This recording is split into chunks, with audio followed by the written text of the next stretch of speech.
Okay, let's unpack this. Welcome to this deep dive. We are setting our sights on something, well, really pretty special in the rugby world. Hmm. The upcoming British and Irish Lions series in Australia. Huge event. Absolutely. And guiding our exploration today is a piece from Planet Rugby. Yeah, from a voice who knows a thing or two about facing the Lions. Wallabies legend, David Campese. Exactly. Yeah, Campo, see an that. all-time great. And his insights aren't just from watching from the sidelines. They're from actually being on that pitch against the Lions back in '89. Right. So he knows these places, the atmosphere, the pressures, Yeah. and now he's giving us a guide not just like for players, but for the fans, Yes. especially those traveling down under. And that's what I find so great about this source. It's more than just a list of stadiums, isn't it? Definitely. Campese's giving us that insider's view on the venue, sure, where the rugby's going to happen, but also those really practical sort of boots-on-the-ground tips for anyone making the trip. Yeah, where to go, what to see nearby, how to handle, well, just how massive Australia is around the matches. So think of this deep dive as, like, your essential briefing straight from a legend. Mm-hmm. For the opening leg of the tour, anyway. We're trying to extract the best bits, not just what Campo says about each place, but maybe get into the why. Yeah, why it matters for the game and, for the traveling fan experience. All right, so let's start with his general advice. For anyone heading to Australia for the tour, what's the first thing he wants you to know? Well, he kicks off saying you're in for a cracking time, a really wonderful welcome. Australians are, fiercely proud of their sporting facilities, and they know how to put on a show. Okay, sounds good so far. But he immediately follows up with two pretty major warnings, Mhm. things that, maybe seasoned travelers get, but first-timers might underestimate. Right, warnings. Always Yeah. important. What are they? Number one, travel distances. He really emphasizes just how massive Australia is. Right. Looking at it on a map doesn't really do it justice. Uh. If you're planning to hit multiple cities, especially going between the west and east coasts, you absolutely must plan carefully. Driving isn't like, popping across a few countries in Europe.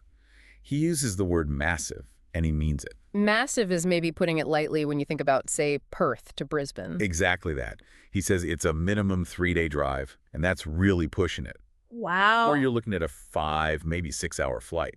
So you've got to factor that travel time and the cost into your plans. Okay, distance. Got it. What's number two? The second big one is climate variance. Australia in July or August, it's not just one climate zone. He warns you can easily see a 15, maybe even a 20 degrees Celsius difference between cities. Think Brisbane versus, say, Canberra or Melbourne later in the tour. Wow, okay, 15, 20 degrees. That's significant. So you need to be ready for, what, warm humidity in one place and then potentially really cold nights somewhere else. Precisely. Layers are going to be absolutely essential. Don't just pack for winter or summer. Pack for Australian winter, which means, well, pretty much anything is possible depending on the state. Sound advice from someone who knows the country. Definitely practical stuff. Yeah. Okay, so armed with those general warnings, Campo then takes us through the venues, chronologically, right? Following the tour schedule. Yep. And the first one isn't actually in Australia, which he admits is a bit of an outlier. Ah, Dublin. Right. Yeah, the tour actually kicks off in Dublin. Lions versus Argentina, Aviva Stadium, June 20th. Campo includes it because, well, he's been there, he knows it, and he rates it really highly. Calls it a magnificent state-of-the-art facility. He even notes the design, populous architects, and that the lead designer, Declan Sharkey, was a local guy. So from a player's point of view, or even just as a fan, what makes the Aviva special for him? He talks about the feel of it, the lightness, the airiness you get from that glass roof structure, and how it contrasts really nicely with the green seats and the green pitch. He also mentions the view from the upper tier, says it's really high, gives you a commanding perspective down onto the game. Does the design affect the actual rugby played there? Yes, and this is where you get his player insight. He points out the in-goal area is relatively small compared to some other big stadiums. Okay, and why is that important? Well, it means teams might be less inclined to use those deep attacking kicks, into the corners or over the top. There's just less space back there. Ah, interesting. So it could maybe encourage more direct running or perhaps different kicking tactics, a subtle influence from the architecture. Okay. And the facilities generally? Outstanding, he says, for players and fans alike. Getting there from the city center, he says, yeah, don't underestimate the travel time, but the transport links are great train, LUAS, buses. And the all-important question, pre- or post-match watering hole. Ah, yes. He gets really animated about Searson's bar. Says it's right near the ground, Lansdowne Road, spills onto Bagot Street, describes it as massive, like 4 rooms deep, always buzzing, music, rugby chat, and obviously plenty of Guinness. Sounds good. Yeah, he actually puts it on his list of favorite rugby bars anywhere, calls it unmissable if you're in Dublin for the game. That's quite the endorsement from Campo. Definitely sounds like a must-visit for the atmosphere. And just so we have it, the match details for that opener. June 20th, 8:00 p.m. British Summer Time, which is 5:00 a.m. Saturday, Australian Eastern Standard Time. Referee is James Dolman from New Zealand. Right. Okay, so after that Dublin curtain raiser, Campese's guide then takes us on that very significant journey all the way across the globe to Perth for match number 2. Perth, Western Australia, Lions against the Western Force, Optus Stadium, June 28th. Now, this one was built mainly for Aussie rules football, wasn't it? It was, yeah. Designed as a big community asset, but definitely multi-sport. It's this huge oval, holds around 65,000 people.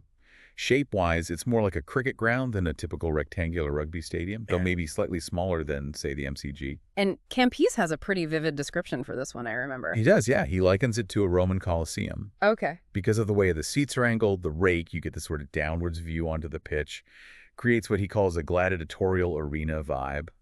He reckons fans who are maybe more used to traditional rugby grounds will be genuinely surprised, probably in a good way, by the viewing angles. You feel really close to the action. A gladiatorial arena. That definitely sets a tone for a physical clash. What else did he like about Optus? He mentions how efficient it is, Yeah. getting crowds in and out of the facilities. And he says it has some of the biggest in-ground screens he's ever seen. Great for replays, atmosphere. Right. And Perth itself, he notes, is a bit smaller, relatively easy to get around compared to maybe Sydney or Melbourne. Any pub recommendation near the stadium there? Oh, yeah, the Camfield. He flags that one. There's this fantastic, huge beer garden, only about a 7-minute walk from the stadium, perfect for meeting up with other fans. And he had a specific warning about the Perth weather. Something about a doctor. Ah, yes, the Fremantle doctor. Yeah. That's the win. Perth can get pretty windy. But the stadium itself is apparently very well designed to keep the wind out of the actual playing area. Okay. However, his description of the wind outside the stadium is classic Campo. He calls it a lazy wind. A lazy wind. Yeah, because apparently it doesn't bother going around you. It just goes straight through you. Okay, I get it. So his advice is basically wrap up warm, especially if you're out and about in the evening. That wind can be biting if you're not ready for it. A lazy wind that goes straight through you. That's memorable. Good tip. So even if the stadium's sheltered, be prepared for the chill outside. The Perth game details. June 28th, 7:45 p.m. AEST, which is 10:45 a.m. BST. Referee is Ben O'Keefe, also from New Zealand. Okay, so from the West Coast, the tour then makes that long hop, or more likely, flight across the continent to the East Coast. Next stop, Brisbane. Match number 3. Right. Lions versus the Queensland Reds, July 2nd. Suncorp Stadium. And this place has a bit of a reputation, doesn't it? It certainly does. Suncorp is famously known as the Cauldron, and Campese says, yeah, it absolutely lives up to that name. Expect a battle royale there. What makes it the Cauldron? Is it just the atmosphere? It's a few things, I think. It hosts those incredibly fierce state-of-origin rugby league games. Campo mentions watching hits there that, almost make you worry about the stadium structure. Wow. So that history of just brutal, high-stakes games kind of seeps into the walls. But interestingly, he also says it has a wonderful playing surface. Really good for fast-running rugby, which he thinks should suit the Lions. And the climate in Brisbane in July. It's still warm. It can be, yeah. Still quite warm, possibly humid, even though it's technically winter. But the key thing he flags is the potential for sudden, heavy, thundery rain. So his tip is, even if you feel comfortable in shorts and a t-shirt walking to the ground, definitely pack a waterproof layer, just in case. Good advice. And after the final whistle in Brisbane, where does Campese say the crowd heads? Straight down Caxton Street. Apparently it's right next to the stadium and just becomes Rugby Central after a game. He tells this great little story about being there for a Wallabies game against South Africa, and the street was so full of Springbok fans, he genuinely felt for a second like he was in Cape Town. That paints a picture. Yeah, he says it's the place to be, win or lose, just to soak up that intense post-match buzz. Definitely sounds like the spot. The details for the Cauldron match. July 2nd, 7:45 p.m. AEST, 10:45 a.m. BST. And James Dolman is the referee again for that one. Right. Hopping down the coast now to Sydney. Match 4, July 5th. Lions against the NSW Warthogs at Alliance Stadium. Now, this is the newer stadium, isn't it? Replacing the old SFS. It is. Brand spanking new is how Campo describes it. Built right next door to the truly iconic Sydney Cricket Ground, the SCG, which is obviously a special place for him. He made his Australia home debut right there on the SCG. So Allianz replaces the old Sydney football stadium that used to be there. So a totally modern build. Exactly, state-of-the-art and properly multi-use. Not just for sport, it hosts massive concerts too. He mentions Elton John, Bruno Mars have played there. And location-wise, seems pretty convenient. Very much so. It's really close to Paddington, which is quite a trendy area, just a short walk from lots of good bars, restaurants. Campo gives a shout out to the Light Brigade, says it's popular during the Rugby Championship and also the Oaks Hotel. Calls them cracking venues for, dissecting the game afterwards, celebrating or drowning sorrows. Yes. Any other must-do things nearby in Sydney? Well, for sports fans particularly, he really recommends taking a tour of the SCG next door. Absolutely. He calls it the place of Bradman, Bodyline, and Ashes series galore. Says it's a genuine must-do if you have any interest in sporting history, just steeped in it. He also mentions the Fox Studios area being nearby, though notes it's maybe moved a bit further out now, might need a bus or cab. That SCG tour sounds essential. Okay, back to the new stadium, Alliance. How does it rate for actually watching rugby? He says it's perfect for rugby. Yeah. Because it's multi-use, it has, a decent in-goal area, a bit of a perimeter around the pitch. But his main point is the view. He says it's almost impossible not to get a great view down to the pitch. Yeah. Really rates the sidelines. High praise. Okay, details for Allianz. July 5th, 7:45 p.m. AEST, 10:45 a.m. BST. Referee is Paul Williams from New Zealand. And our final stop for this first part of the guide takes us inland, to the nation's capital for Match 5. Canberra, ACT. The Brumbies versus the Lions, July 9th at GIO Stadium. And Campese's first thought here is definitely about the temperature. You bet it is. Canberra is inland, kind of nestled among hills, so it doesn't get that warming effect from the ocean like the coastal cities. He warns it can get properly chilly and especially bloody freezing at nighttime. The wind can be a factor too. Right. So his number one piece of advice for Canberra, pack a fleece, pack warm layers, be prepared for cold, seriously cold. Okay, so after maybe Brisbane or Sydney, Canberra could feel like a real shock to the system climate-wise. What about the stadium itself, GIO? He actually calls it lovely, which is nice.